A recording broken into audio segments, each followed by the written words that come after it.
it was a project where I felt like I was taking some of my power back, and I was stepping into my voice and stepping into my authentic self and my power and in my truth, and being able to say, hey, you know what, we're changing the narrative here now. Welcome, everyone. This is Jermaine Jackson, producer here at Daybreak Star Radio, the only station indigenizing the airwaves. And today, I have the honor of sitting down with an artist whose music doesn't just move crowds, it moves hearts. He's a hip-hop, electronic, and pop artist, a motivational speaker, a youth advocate, and a proud voice for indigenous empowerment, Cody Coyote. From topping the Indigenous Music Countdown to winning Ottawa's Hip Hop Artist of the Year and now preparing to release his powerful new single, Stand, Cody Coyote continues to use his platform to inspire healing, strength, and truth. We are definitely excited to get a deep dive into his journey. Cody, welcome to the show. How are you doing today? Ani and Bojo, Kinawea, Cody Coyote, Nandishna Kaz, Asini o De Nin, Anishinaabe Akin and Donji, Ojibwe Anishinaabe Nindao, Irish Nindao, Madajwan and Donjba Makwa Do Dem. Hey everyone, I'm Cody Coyote, born and raised in unceded, unsurrendered Algonquin territory, so-called Ottawa, Ontario, Canada. I'm Ojibwe on my father's side of the family, Irish on my mom's side, and my home community is Matachewan First Nation, Treaty 9 territory, and I'm Bear Clan. Let's take it back to back in the day when you first fell in love with hip-hop or even just music. I'm the oldest son of a 60 scoop survivor. I had been raised Catholic. I went to Catholic school, to each their own for folks who want to believe in whatever they want to believe in. But I ended up, quickly realizing that things were a little bit different for myself and some of my peers. We were, about six of us, six Indigenous kids at the school that I went to, and the rest were a lot of like non-Indigenous peers. I found that, I had been targeted for having long hair, and I was facing racism and bullying and that sort of thing. And on top of it, I was also being forced to kind of learn something I didn't really want to learn regarding belief, And for me, I remember I beginning, razzed in the hallways and that kind of stuff, and getting into fights and getting suspended. And one of my teachers, he saw that I had been writing one day, and I was always experimenting. I was always listening to hip hop, and I was like kind of jotting down my rhymes, not really doing anything with it. And he told me to take a walk with him into this studio space that they had there. And instantly I was like, hey, I need to keep coming in here. I often reference when I do like my presentations about bullying, that became my bully free zone. But that also became the place where I was like completely immersed in music, and my love for hip hop grew into me actually verbalizing what I had written down on that piece of paper. You have an upcoming single, Stand. So what inspired this track, and what message do you hope people take from it when they press play on June 6th? After I chose to leave something that wasn't the healthiest circumstance. It's nothing against the person that I had been in a relationship with. I won't ever speak, badly about them. But it's, that point where you recognize your self-worth in certain situations, and how much you're going to continue to experience and allow to happen that's harmful towards you. And that song, that was pretty much me saying my part. Like I had to put it somewhere, I had to channel it, because for the longest time I wasn't allowed to, or I felt like I wasn't allowed to. I was often silenced and I couldn't speak up about it. And that's probably like one of my most vulnerable songs to date, because a lot of the time, like men won't talk about what they got going on. Like we're not going to be vulnerable. We're not going to, verbalize that, hey, we have been experiencing things like abuse. And there's a lot of shame that comes with that. I had, reached a point, prior to writing the song, where I was just like no one believes me. No one's going to believe me, right? No one's going to believe me, and it's simply because I'm a man, right? And I ended up, putting it into words.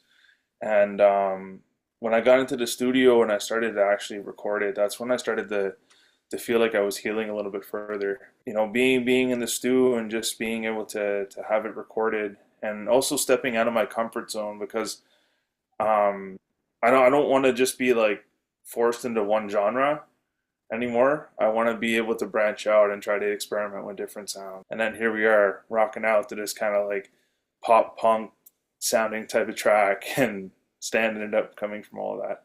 How do you use your platform to talk about healing, especially with youth that may be dealing with their own pain? Well, as a youth worker, like even here, at the youth center, I have frequent conversations with the young people that I work with. Obviously, I can't get into detail, out of respect for them, but that's a normal conversation that I've had with young people in the city that I live in, but also abroad. I just keep it real. Like I don't, you know, just like trauma dump. I won't just jump a bunch of trauma and just say, hey, this is what I went through without any like solution based thinking or resources that they could use, because that could be re-traumatizing for somebody to hear on the receiving end, right? Being a presenter coming in, and that's just a personal struggle that I've had and I've observed. But for me, um, I just tell my truth, like, hey, this is what it was for me, and here's what worked for me. And now I'm also someone that can facilitate the 12 steps through the Wellbriety movement. I got um, my certificate for that, and that's something that I'm hoping to bring into community as well as, again, like one of those solutions, not only for young adults and adults, but perhaps into developing something that is for young people who are being exposed to the use of drugs and alcohol as something as a coping mechanism. On the music side, so you have a powerful catalog. So, some of your songs like There Tonight, Helpless, and each track like feels like personal. Is there a song in your catalog that like hits home for you, especially just for you personally? When I sit there and I'm writing, I often think to myself, like, somebody else has to be going through this or something similar. And I remember writing Manado Dwegan, right, which means spirit drum in Anishinaabe. And that song for me, that would be my choice, because even when we were creating the music video for it, we went back to my old high school and went to some of the places where I had been bullied and recreated different scenes to represent that and represent the challenges that I had gone through at high school. And it was it was a project where I felt like I was taking some of my power back, and I was stepping into my voice and stepping into my authentic self and my power and in my truth, and being able to say, hey, you know what? We're changing the narrative here now. From workshops to like motivational speaking, and then I think you hosted the Beat as well. And so you're like doing a lot of stuff. How do you stay grounded while balancing like the art, advocacy, and like all the community stuff that you do? It starts in the morning.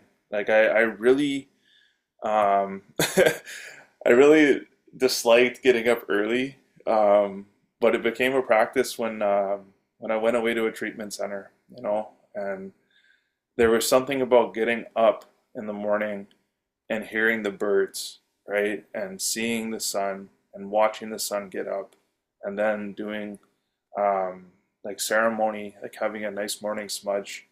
So I try to disconnect from technology. I won't reach for my phone first thing in the day.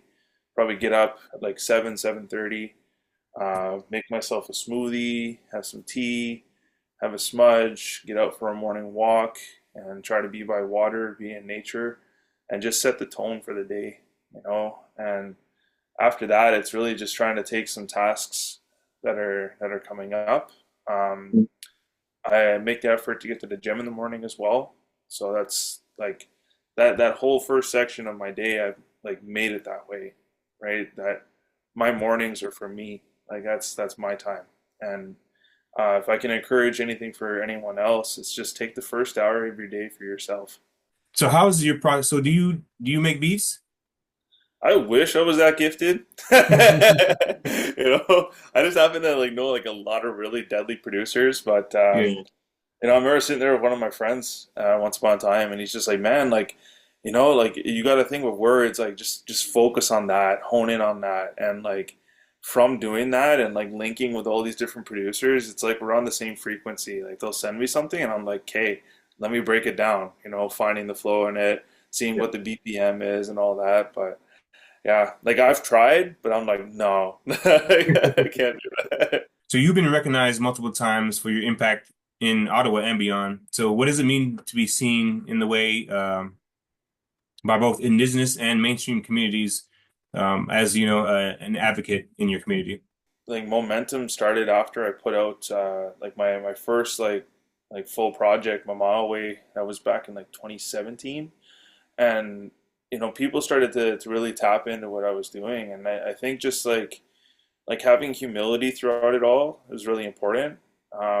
Because it's never been about me. Like I know a lot of people, they like all the attention and the pictures and all that kind of stuff, but just being humble about it, I think was really important to me. And as much as there's been like recognition, I just use it as a place of encouragement to let people know, like, hey, you can do this too. Who are some of your biggest musical influences growing up, and how did you find your own sound? So for me, definitely KRS-One, right? Okay. KRS-One, that was like someone that I was always rocking to. Nas, Yep. but Lightfoot, right? Lightfoot, Yep. right? So I remember coming across him, and like I've told this to several other people that I've done interviews with and everything. For me, like this guy's music was like the ice cream of like all flavors, like it was like the best Still freaking dropping thing music. that I've ever found. Yeah, which is so dope, right? And like seeing him do something like the public speaking and all that, like for me, like I remember just like taking that all in and being like, yo, this guy's got like that flavor, man. What advice would you give to a young native artist that is kind of just starting out in the music scene that doesn't really know what they want to do or where they need to go, but they have a passion for music and they know that that's what they want to do. Like you are good enough. You're capable. You're worthy. These are words that my dad would say to me, and I pass them on to people. Like, you're gonna have people that are gonna try to say negative things about your art, but it's for you. That's your art. That's your self-expression. Like, okay, that's not for everybody. That's their opinion. We're not responsible for other people's opinions, perceptions, or assumptions of us at the end of the day. And I would just tell them, like, keep going, keep moving forward, keep learning, right? Keep observing, keep asking questions. It's okay to ask questions. Um, and then I think like on the flip side of the positivity is also be cautious, right? Be cautious because something that I've been opening up about in recent years is that I was a young person who got into the music industry, and there were some really not so nice things that happened. I was super excited. I was like really like gung ho and ready to get out there. And there's cautionary things that should be said, to people who are emerging and who are coming up, because I was someone that had people take advantage of my music and my career, and that led to like financial stuff, and just learning from that and being able to pass on those lessons, when it comes to signing agreements and that sort of stuff, right? Like protect your art, protect your masters at all Yep. costs. Don't give up your masters. And if you don't know the answers to questions that are like legal things that have to do with music, there are entertainment lawyers. Mhm. Um, but I would tell them like, hey, like there's mentorship opportunities too. Like don't lose sight of your art at the end of the day. There's the business and the industry side of music, but then there's the art and there's the creative side. And I think that a lot of people kind of get over here and they get stuck in the business side of things. But when you come back over to the creative side and you rekindle that fire in you, then it's like, this is why we're doing what we do, right? Emerging, or, people who have big followings or whatever, at the end of the day, like, we're just creatives, you Yeah. know? We're creatives in our own way, and that's what it is. Cody Coyote Music on Google. You'll find my website, you'll find my Instagram, TikTok, Facebook, all that social media. It's just Cody Coyote Music on everything, right? And yeah, just tap in.